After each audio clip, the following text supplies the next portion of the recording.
Merci à toutes et à tous. Merci d'être venus pour cette réunion, cette discussion qui va nous ramener quelques années en arrière, pour certains d'entre nous en tous les cas, sur les répercussions, pas seulement les répercussions, je dirais les antécédents et les répercussions de mai 68 en Amérique latine. Et je dis délibérément les antécédents parce que, je vais y venir, je vais en parler tout de suite, eh bien, il s'est passé un certain nombre de choses, non seulement en Europe, comme vous le savez, aux États-Unis, mais en Amérique latine au début des années 60. Et ce qui est intéressant, c'est justement de voir ce qui précède notre mai 68 en France, en Amérique latine, ce qui succède à mai 68 en Amérique latine et ce qui se passe pendant mai 68 en Amérique latine. Donc, vous le voyez déjà en guise d'introduction, ça n'est pas mai 68 qui ensuite serait plus ou moins mécaniquement exporté en Amérique latine. C'est évidemment beaucoup plus compliqué que cela. Il y a eu une interaction entre ce qui s'est passé en Amérique latine avant 68, ce qui se passe en France en mai 68, ce qui se passe après, sans oublier, je pense qu'on n'aura pas beaucoup de temps d'en parler, pas de temps du tout même, août 68 et l'intervention soviétique en Tchécoslovaquie, qui évidemment a elle aussi eu un certain nombre d'effets et de conséquences. Alors, comme vous le savez, la séquence qui termine, on peut dire ça comme cela, ce qui était prévu, c'est qu'on termine finalement avec, en 1973, donc avec le Chili, le coup d'État du général Pinochet au Chili et la fin de l'unité populaire, du gouvernement d'unité populaire. Et on commence évidemment avec, disons, peut-être comme dire 1959 est un petit peu prématuré, mais en tous les cas avec les années 60 et surtout la victoire de la révolution cubaine, ce qui suit la victoire de la révolution cubaine et les années 60 en Amérique latine. Je voudrais juste souligner 4 choses avant de reprendre rapidement les événements les plus marquants en Amérique latine, un peu avant 68 et après 68. Mais il me semble qu'il y a 4 éléments qui sont à la fois concordants et différents pendant ces années-là avec ce que nous avons connu en France. Alors, d'abord, je viens de le dire, l'antériorité en Amérique latine d'un certain nombre d'événements, de combats, de manifestations, d'insurrections, qui sont des insurrections portées à la fois par des mouvements étudiants, mais aussi, pour nombre d'entre eux, je vais y revenir par la suite, rejoints par des luttes ouvrières. Et le partage des eaux, en fait, en Amérique latine se fait dans ces années-là. Ces années 60 sont des années très importantes. Et comme vous le savez, ce n'est pas l'objet de notre discussion ici, mais ce sont des années très importantes à l'échelle internationale, puisque dans ces années 60, le contexte est un contexte de décolonisation, un contexte de déstalinisation aussi, un tournant international et qui se manifeste d'abord pour l'essentiel dans les universités, à l'échelle internationale aussi, avec l'émergence d'une nouvelle génération. Et ça, c'est une caractéristique essentielle, non seulement sur le plan international, mais en l'occurrence pour ce qui nous occupe en Amérique latine. Derrière tout cela, juste 2 mots de rappel, il y a la montée des luttes de libération nationale, évidemment, et 2 éléments fondateurs, la guerre du Vietnam, les mouvements qui sont nés aux États-Unis dans la lutte contre cette guerre du Vietnam, et ensuite la révolution cubaine, et en particulier la mort de Guevara, la mort de Che Guevara en 1967. Donc, d'une certaine manière, la fin de ces années 60 et la fin de ces années 60, donc y compris mai 68, marque la fin d'une décennie extrêmement particulière et qu'on n'a pratiquement presque pas connue depuis lors, donc depuis 50 ans. Et c'est vrai que on assiste à un mouvement à la fois de synchronisation des luttes et de désynchronisation. Je vais y revenir par la suite. Voilà, juste pour résumer un petit peu, en Amérique latine, c'est cette décennie qui est une décennie clé. Donc je le répète pour que ce soit important, parce que ça me semble important, c'est une décennie à la fois antérieure et marquée par des événements postérieurs à 68 et en 68 également. Alors par ailleurs, je vais souligner d'emblée, alors ça c'est une première différence, hein, c'est que, bon, c'est vrai qu'en France on peut dire qu'en 67, 66, 67, etc., il y a de nombreuses grèves, mais il n'y a rien de comparable avec ce qui s'est passé en Amérique latine avant mai 68. Alors, deuxième différence dont on parlera sûrement dans la discussion, c'est que les formes de la contestation, les formes de la mobilisation sont quand même marquées par une différence très grande qui est le recours à la violence. En mai 68, il y a eu des barricades, etc. Il n'y a pas eu de mort en France, hein. Je vais y revenir après. Et l'intervention de la police n'a rien de comparable avec ce qu'on va voir par la suite dans les événements qui ont marqué justement les années pré-68 et post-68 en Amérique latine. Et un recours à la violence qui n'est pas du tout le même. Et les confrontations entre la police et l'armée en Amérique latine n'ont évidemment, quand même globalement, jamais atteint, la France, le mai 68 français n'a jamais atteint ce niveau de confrontation. Et juste une anecdote personnelle, moi j'étais en mai 68 sur les barricades et j'étais avec quelqu'un qui s'appelait Santuccio et qui était un des principaux dirigeants du PRT argentin, à ce moment-là, voire le principal dirigeant. Et sur les barricades, il m'a accompagné pour tout le temps, il passait son temps en me disant « Aquí lo que falta es tomar los fusiles ». Il faut prendre les fusils ici. Et en gros, il nous trouvait assez peu courageux, assez lâches, je dirais même. « Ustedes son demasiado cobardes », me disait-il, parce qu'il trouvait que nous n'allions pas au bout de l'affrontement. Et que pour lui d'ailleurs ça expliquait l'échec inévitable de la fin de la mobilisation. Je raconte cette anecdote parce qu'elle est quand même très significative, si vous voulez, justement des différences entre les deux continents. Troisième différence très importante, celle-là, en août 68, la conférence épiscopale latino-américaine se réunit à Medellín, en Colombie. Et ça, c'est extrêmement important parce que c'est le moment d'un grand tournant pour l'Église catholique. C'est le pape Paul VI qui officie à l'époque. Et ce grand tournant pour l'Église catholique, c'est le grand tournant de l'Église doit aller vers les pauvres. L'Église doit s'implanter chez les pauvres. C'est cela qui va donner naissance à l'essor de la théologie de la libération, comme vous le savez. Et c'est surtout cela qui va inspirer sur l'ensemble du continent de nombreux secteurs, de nombreux jeunes chrétiens catholiques qui vont s'impliquer dans la lutte armée, dans les combats des guérillas qui vont se terminer par des échecs, mais qui vont fleurir sur le sous-continent. Et ça, évidemment, dans un continent qui était très majoritairement très catholique. Je dis ça parce que, petite parenthèse, j'assistais à la conférence de Lamia Oualalou à la Maison de l'Amérique latine avant-hier, qui vient de sortir un livre qui s'appelle « Jésus t'aime, la déferlante évangélique », et qui montre à quel point aujourd'hui le catholicisme dans ce continent qui est supposé être le premier continent catholique du monde, combien le catholicisme est en recul et combien il éprouve de difficultés. Et l'essor de cette déferlante évangélique est lié notamment au fait que ce qui a été décidé à Medellín, le tournant vers les pauvres, a ensuite été complètement abandonné, battu en brèche, combattu par la hiérarchie catholique, et ce qui explique en partie l'hégémonie, en tous les cas l'implantation de plus en plus grande des églises évangéliques pentecôtistes en Amérique latine aujourd'hui.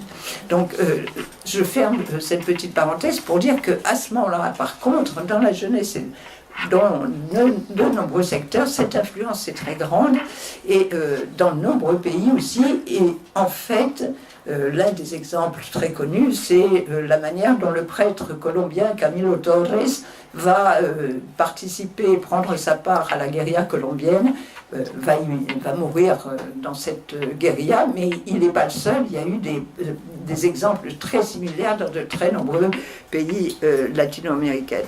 Enfin, quatrième, c'est pas la dernière, c'est un peu schématique, quatrième différence, le rôle, peut-être j'ai l'impression, je suis prudente, que le rôle qu'ont joué les médias d'alors, les médias qui n'étaient pas comparables à ceux qu'on connaît aujourd'hui, il n'y avait pas Internet, etc. Mais quand même, en France, il y a eu une place déterminante jouée à la fois par le cinéma, par un certain nombre de films que je vais rappeler, et par les éditions. Et dans les éditions, la plus importante d'entre elles, il y en a plusieurs autres, mais c'était les éditions de François Maspero, qui ont publié des centaines de livres qui étaient non seulement des livres sur les mobilisations, les insurrections avant 68 et après 68 en France, mais qui les ont traduits de l'étranger et qui ont été à l'origine d'une circulation réellement internationale des idées, des philosophies, des idéologies, etc. Si vous ajoutez à ça les temps modernes, qui ont également, et alors les éditions Maspero, c'est pas seulement des livres, c'est aussi la publication de plein de publications des différentes organisations politiques, c'est une revue, la revue Partisan, et c'est aussi, vous ajoutez à ça les temps modernes, qui comptent beaucoup, vous ajoutez aussi les éditions de minuit, il y avait en Suisse une maison d'édition qui a été aussi très active. Bref, tout ça a joué un rôle très important.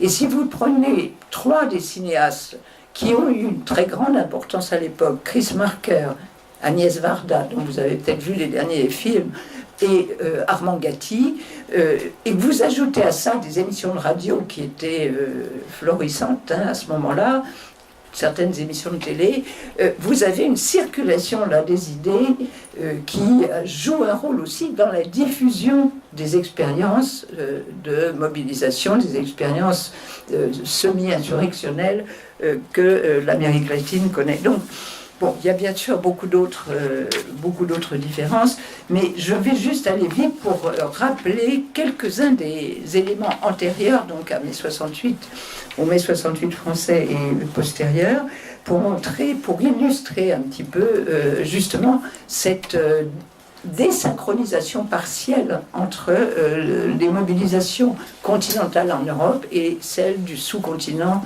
latino-américain. Alors en réalité, je ne vais pas prendre un ordre strictement chronologique pour rappeler très brièvement un certain nombre d'événements latino-américains, mais plutôt par ordre d'importance. Alors là, ce qui marque l'Amérique latine, parce que c'est 3 mois, enfin 4-5 mois après 68, d'abord, c'est ce qui se passe au Mexique, que je pense que tout le monde connaît, sur lequel je vais dire simplement 2 mots.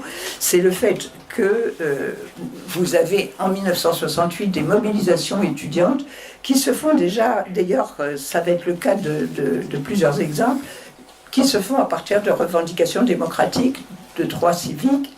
Et cette mobilisation-là, c'est peut-être celle au Mexique qui va se traduire qui va connaître une issue absolument dramatique, et peut-être la plus significative du point de vue des liens ou de ses antécédents, des antécédents du mai 68 français. Là, je crois que effectivement, la manifestation qui a lieu à Mexico sur le Zócalo, qui va commencer au mois de juillet 1968, qui a pour mot d'ordre la libération d'un certain nombre de prisonniers et puis l'exercice de certains droits démocratiques. Cette mobilisation qui a lieu en juillet va être réprimée par la police montée. Donc on voit tout de suite, il y aura 76 arrestations. Je vous donne 2 autres détails, si l'on peut dire.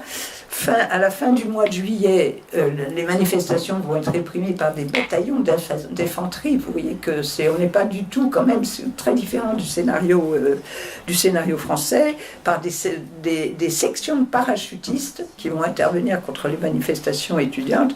Et on va même occuper des écoles, notamment des écoles techniques à Mexico, en présence de tanks et avec l'utilisation de bazookas. Et ça, c'est avant octobre, hein, avant le grand massacre.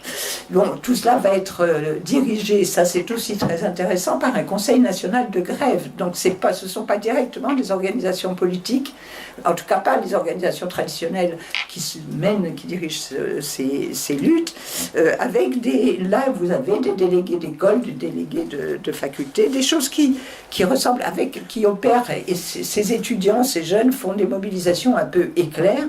Et là, vous voyez bien, ça c'est août-septembre, les similitudes avec le mai 68 français. Enfin, ceci dit, pour terminer, aller très vite sur cela, début août, le Zócalo, donc la grande place de Mexico où se trouve la cathédrale et le palais national, va être occupé, alors que normalement c'est interdit. Début septembre, un peu plus tard, l'armée occupe les campus, l'armée, hein, même pas la police. Il y a une recrudescence de mobilisation et le prix Parti révolutionnaire institutionnel, qui est au pouvoir au Mexique depuis 1929, qui était au pouvoir depuis 1929, fait donc donner l'armée, la police et tout ce qu'on peut imaginer.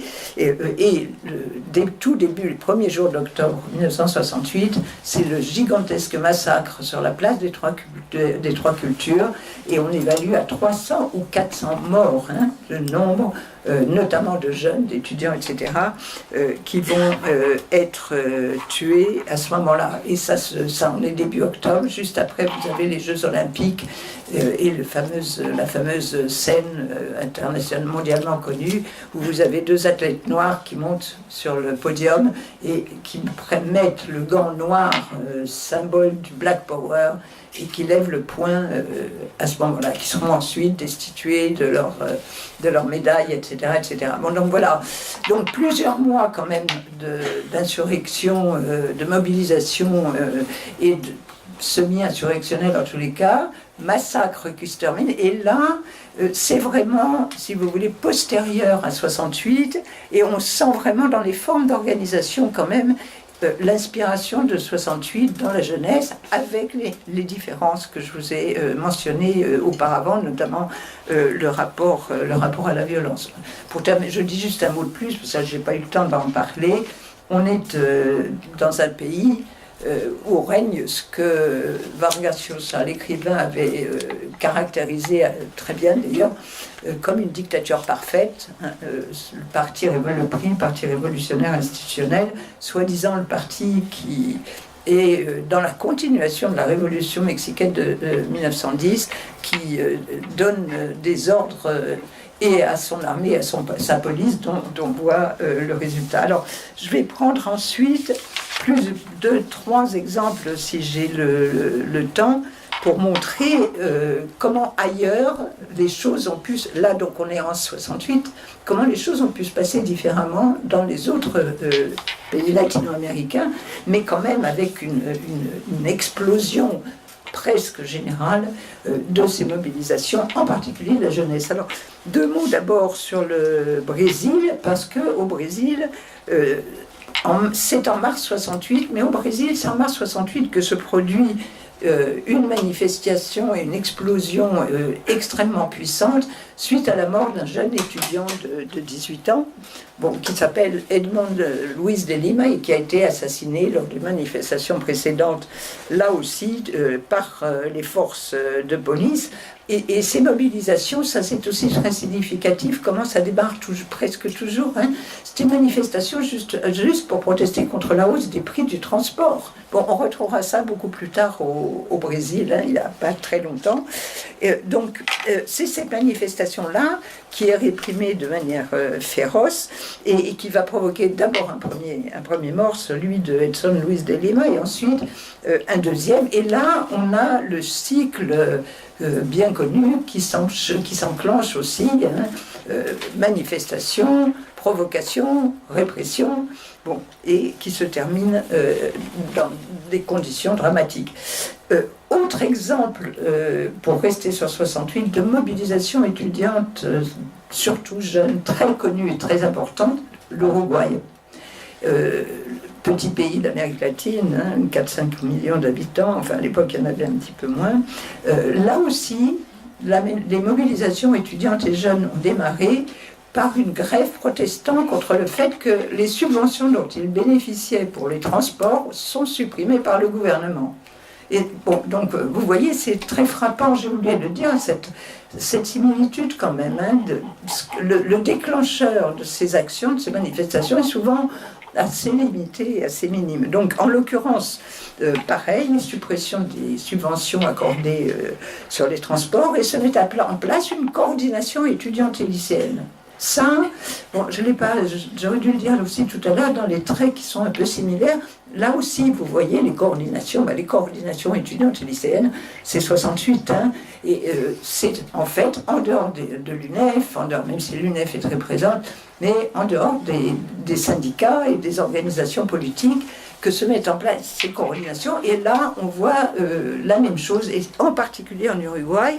Et non seulement on voit cette coordination étudiante et lycéenne se mettre en place, mais une particularité importante se rapproche de cette coordination les formes de syndicats, des coupeurs de canne à sucre. Autrement dit, il y a un début de jonction qui se fait dans ce tout petit pays entre la mobilisation étudiante et la mobilisation ouvrière, si vous voulez. Enfin, les coupeurs de canne sont quand même des salariés. Bon, et cette mobilisation et cette jonction va se faire progressivement avec la CNT uruguayenne, c'est-à-dire avec la conférence nationale, la confédération, pas la conférence, la confédération nationale des travailleurs d'Uruguay, qui va se mobiliser pour la libération des étudiants emprisonnés.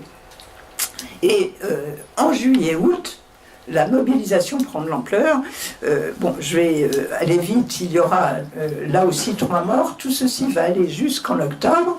Et petites circonstances très différentes, les Tupamaros à ce moment-là existent en Uruguay. Et les Tupamaros jouent un rôle, leur influence joue un rôle dans la forme que prennent les mobilisations urbaines à Montevideo. Parce qu'on est en Uruguay, le pays est petit, et la capitale est une capitale qui a une place décisive. Or, ce qui va suivre, d'ailleurs, j'anticipe, ce sont des guérillas urbaines impulsées très avec ce qu'on a appelé la propagande armée des Tupamaros, avec Raoul Sendic, et ce sont ces mobilisations dans la capitale à Montevideo qui vont se faire en partie et de plus en plus en jonction avec les Tupas, et par la suite vous allez avoir les Tupas vont récupérer une partie de ces jeunes qui s'étaient mobilisés à cette époque. Alors je crois que mon temps va se terminer. Je voudrais quand même terminer par deux exemples, évidemment, et une petite conclusion. Le Chili.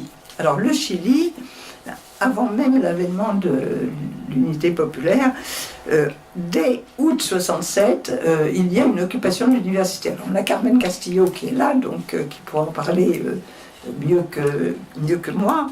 Mais de 66 à 1969, je dis ça sous le contrôle de Carmen, l'université catholique de Santiago est occupée, le mouvement étudiant connaît un essor de plus en plus grand, et il faut rappeler quand même que j'ai découvert en tout cas que dès 1962 au Chili, il y avait une revue qui s'appelait Mensaje, et qui avait publié un numéro spécial à ce moment-là qui s'appelait, en espagnol, Révolution en Amérique latine.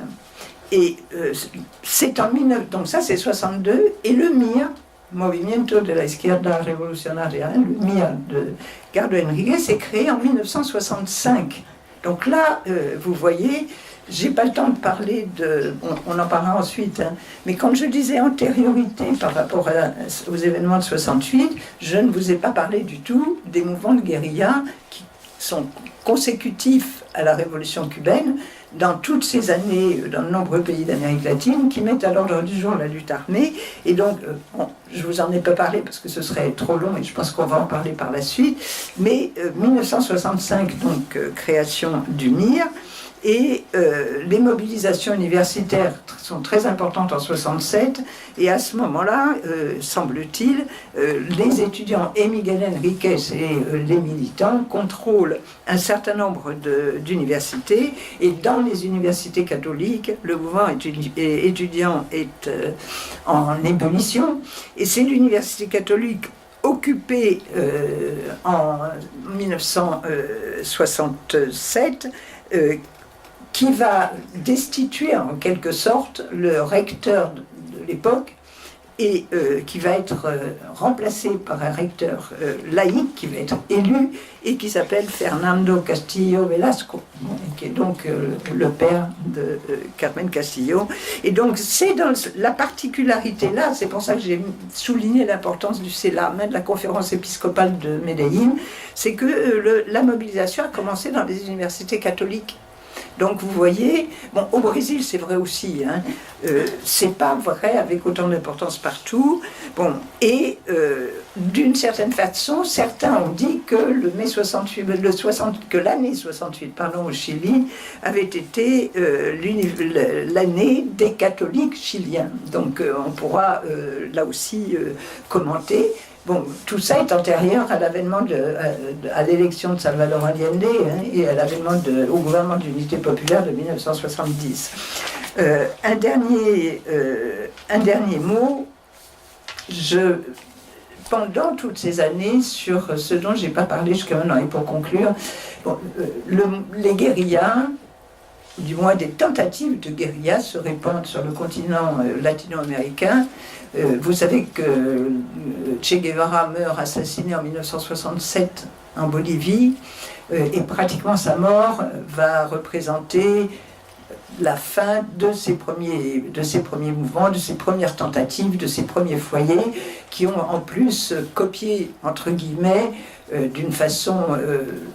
je ne veux pas dire caricaturale, mais enfin qui ont été une copie complètement déformée de ce qu'avait été l'expérience cubaine, qui n'a jamais consisté à envoyer une bande de jeunes avec le fusil à l'épaule dans la forêt, en croyant qu'avec quelques tirs, je caricature, on pourrait aboutir au même résultat. Mais ces foyers de guérilla se sont développés à partir des années 60, 61, 62, Colombie, au Guatemala, au Pérou, etc. Bon, l'expérience a été dramatique pour l'essentiel, hein, et elle a donné lieu, donc ça c'est une de mes conclusions, une de mes remarques, c'est que le débat qui surgit en France à partir de mai 68, il est inspiré par ce qui s'est passé en Amérique latine.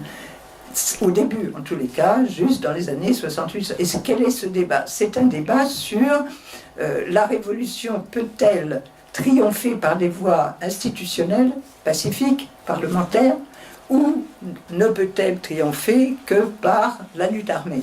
Et ça, ce débat, il est importé en France. Hein. Ça va dans ce sens-là et pas dans l'autre.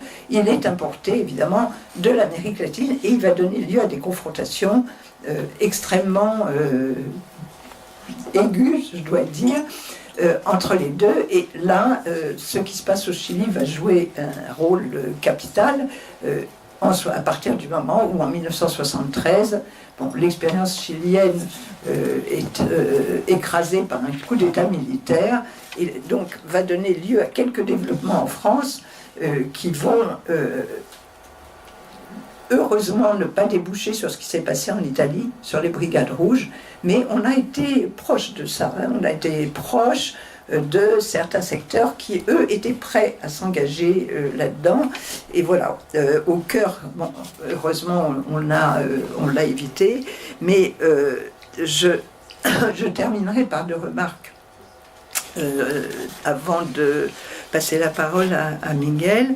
C'est que cette discussion a eu aussi comme parallèle, Mitterrand versus Allende par la suite, ça c'était 1981, mais l'idée finalement a été alimentée selon laquelle la voie électorale était un échec, mais l'autre n'avait pas réussi non plus. Ce qui, du point de vue, si vous ajoutez à ça ce qui s'est passé en août 68, l'invasion soviétique en Tchécoslovaquie, a contribué quand même à un certain désarroi, des débats idéologiques effectivement, mais un certain désarroi dans des années postérieures. En Amérique latine, pour ne pas terminer sur seulement l'unité populaire, je le mentionne juste comme sujet à discussion. Un des débats qui ont eu lieu était de savoir dans quelle mesure ces années 60 exceptionnelles, dans quelle mesure elles ont donné lieu aux dictatures qui ont suivi. Et vous le savez, à partir de 73, après le coup d'État chilien, les dictatures s'accumulent en Amérique latine, le Chili d'abord, l'Argentine, etc., etc. Donc une décennie noire.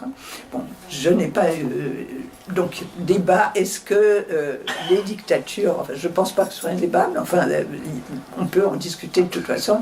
Les dictatures ont-elles été finalement indirectement le produit de ces années 68 ou pas? Je vais m'arrêter là, et je n'ai pas évoqué deux expériences intéressantes. Celle du Cordoba, je ne sais pas si Miguel en parlera, en 1969, c'est-à-dire des soulèvements ouvriers cette fois, une immense grève en Argentine, qui ne sont pas, à ma connaissance, directement liés à des mobilisations étudiantes, sur lesquelles on pourrait discuter aussi, et un événement un peu spécifique en 1968 au Pérou. À ce moment-là, la guérilla péruvienne, avec Turcios Lima, etc., a été écrasée, qui est l'arrivée de militaires nationalistes, avec un président qui s'appelle Velasco Alvarado, qui prend le pouvoir, et qui est un épiphénomène, si l'on peut dire, mais qui est aussi un phénomène qu'il faudrait pouvoir mettre en relation avec les événements dont j'ai parlé. Écoutez, comme je crois que j'ai déjà été trop longue, je m'arrête là.